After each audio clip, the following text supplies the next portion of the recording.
Sahabat setia Gowor yang dikasih Tuhan, Shalom. Hari ini adalah Jumat 28 Juni 2024. Kita bersama-sama merayakan peringatan wajib Santo Irenaeus, uskup dan martir.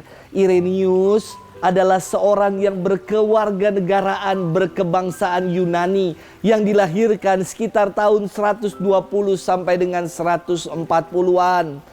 Secara etimologis, nama Irenaeus dari kata Yunani Eirene yang berarti damai sejahtera. Siapa sih Santo Irenaeus ini? Ia merupakan murid dari Santo Polikarpus yang berguru langsung dengan Santo Yohanes Penginjil yang masuk dalam bilangan 12 Rasul Tuhan.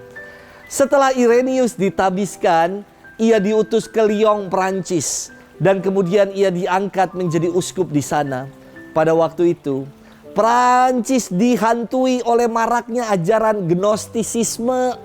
Ajaran ini mengajarkan bahwa dunia fana dan jahat, dan Allah berada nun jauh di sana, tidak ada hubungannya dengan dunia yang jahat ini. Dan untuk dapat selamat, para pengikut Gnostis harus mempelajari ajaran-ajaran rahasia. Uskup Irenaeus dalam bukunya yang berjudul Melawan Ajaran Sesat membongkar kesesatan dari ajaran Gnostis ini. Uskup Irenaeus wafat sebagai martir pada tahun 202.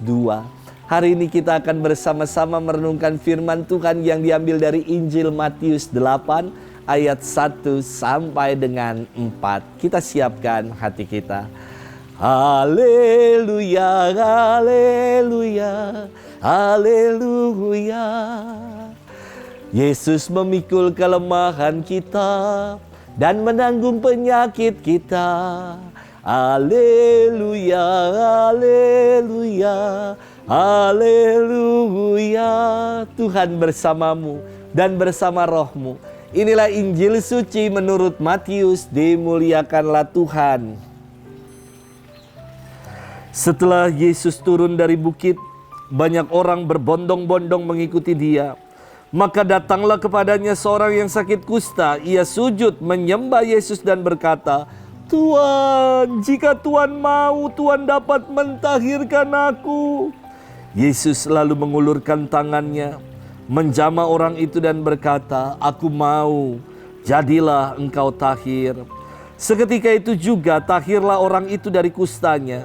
Lalu Yesus berkata kepadanya, "Ingatlah, jangan engkau memberitahukan hal ini kepada siapapun, tetapi pergilah, perlihatkanlah dirimu kepada imam dan persembahkanlah persembahan yang diperintahkan Musa sebagai bukti bagi mereka." Demikianlah sabda Tuhan. Terpujilah Kristus. Sahabat setia Gowor yang dikasihi Tuhan, Shalom.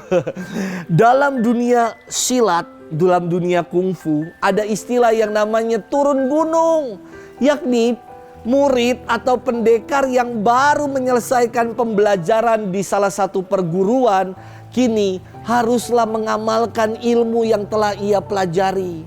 Contoh ya, biasa pendekar-pendekar Shaolin ketika belajar di gunung, di pegunungan, ketika udah menguasai semuanya, ia akan diutus untuk turun gunung, untuk mengamalkan ilmu yang telah dipelajarinya dalam kehidupan nyata.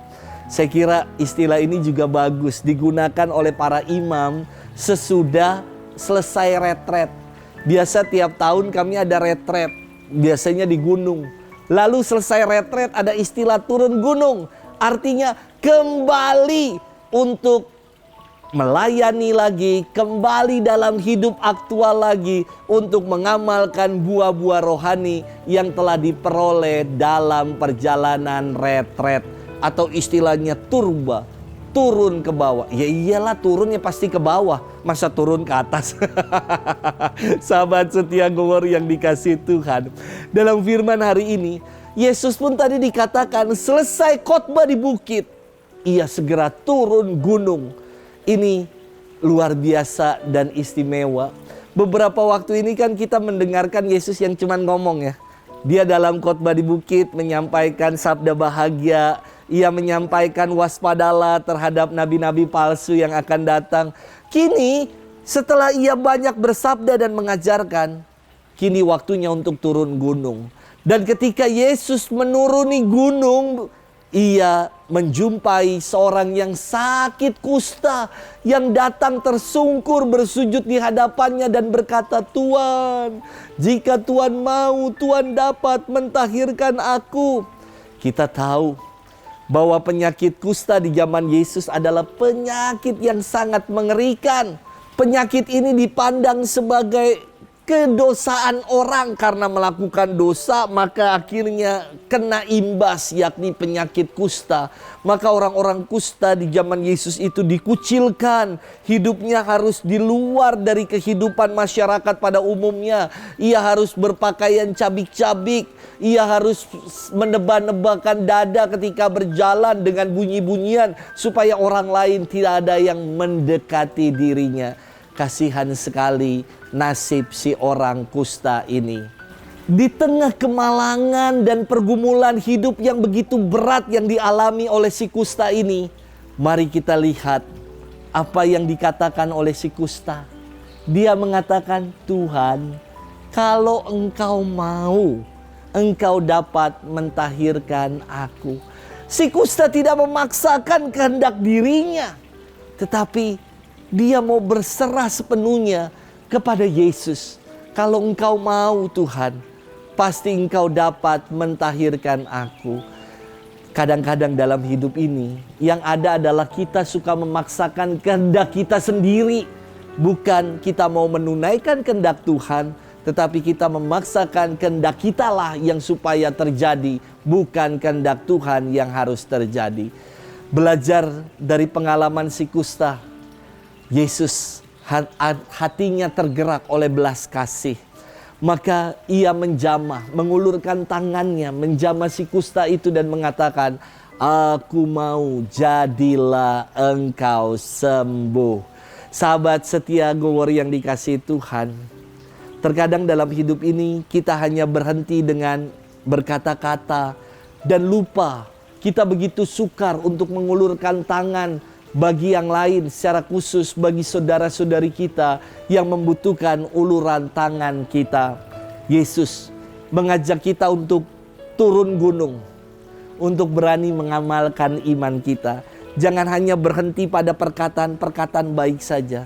Perkataan baik harus diungkapkan dengan perbuatan baik pula dalam hidup.